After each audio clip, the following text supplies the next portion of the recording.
Avec Sofinco, baissez votre consommation d'énergie en lançant vos travaux d'éco-rénovation. Sofinco présente Sud Radio, parlons éco-rénovation. Avec Grégoire Barico et Laurent Permas. Bonjour à tous. Laurent Permas, bonjour.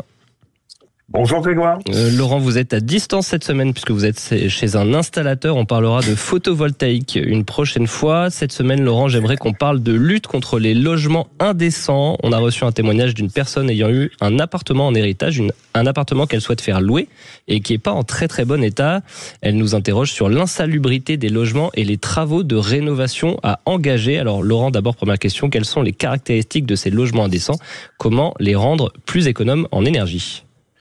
Et malheureusement, encore en France, on a l'habitat insalubre ou l'habitat indigne, en tout cas, qui est un véritable fléau, qui concerne entre 400 000 et 600 000 logements en France, d'après l'Agence nationale de l'habitat, l'ANA.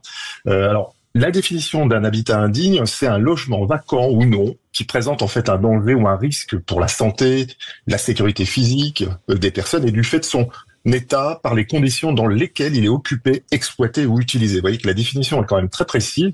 Alors, il y a quelques critères notamment pour qu'un logement ne soit pas considéré comme insalubre, Ouais. donc, comme décent. C'est une surface habitable d'au moins 9 mètres carrés. C'est pas très grand déjà, 9 mètres carrés, et une hauteur sous plafond d'au moins 2,20 mètres. Alors on parle de 20 mètres cubes. Moi j'ai jamais compris comment on pouvait mesurer les 20 mètres cubes lorsqu'on visite un appartement, mais bref, il doit être clos, couvert, des matériaux de construction adaptés, canalisation, revêtement, VMC. Il doit être équipé de dispositifs aussi pour garantir un éclairage suffisant.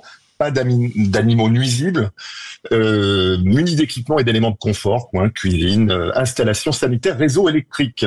Donc en fait, il est important quand même de rappeler que les bailleurs n'ont pas le droit de louer un logement insalubre sous peine de sanctions pénales. Et des logements, en plus, si on parle de performance énergétique, j'imagine qu'ils sont indécents parce que trop énergivores. Alors, ils sont indécents parce que trop énergivores, tout à fait. Depuis 2021, la loi précise en fait que la consommation énergétique est désormais un nouveau critère pour juger si un logement est décent ou pas. Alors, on le voit déjà avec 2023, les pires passoires énergétiques sont officiellement considérées comme indécentes et interdites à la location, absolument. Alors, les G, on en a parlé, c'est avec le DPE notamment depuis le 1er janvier 2025. Les F, ça va être assez rapidement avec le 1er janvier 2028 et les E pour 2034. Clairement, en fait, la loi impose qu'aucune passoire thermique, en fait, ne soit proposée sur le marché de la location. Donc, il faut donc engager des travaux de rénovation pour améliorer la décence de ces logements ? Alors oui, c'est quand même une situation un peu particulière et difficile, notamment lorsqu'on n'a pas de moyens financiers.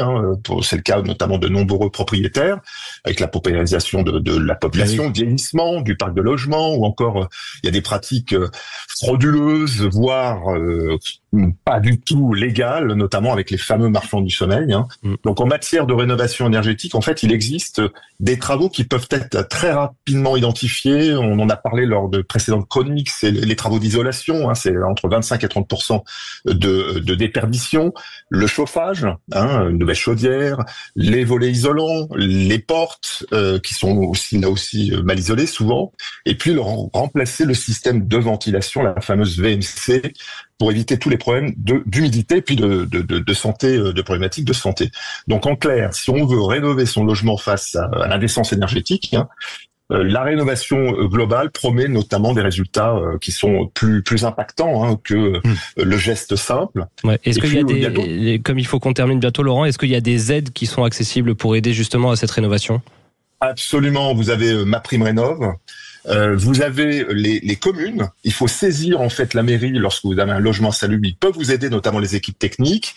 Vous avez les C2E, vous avez la prime logement décent, et puis les collectivités, comme je l'ai évoqué, et la CAF, qui peut aussi accorder un prêt pour les travaux. Voilà, donc n'hésitez pas à faire appel à l'ensemble de ces dispositifs, France Rénov', et puis aussi contactez votre mairie. Merci beaucoup, Laurent Permas. Écoutez, merci à tous. Sud Radio, parlons éco-rénovation. avec Sofinco. Lancez vos travaux d'éco-rénovation pour baisser votre consommation d'énergie.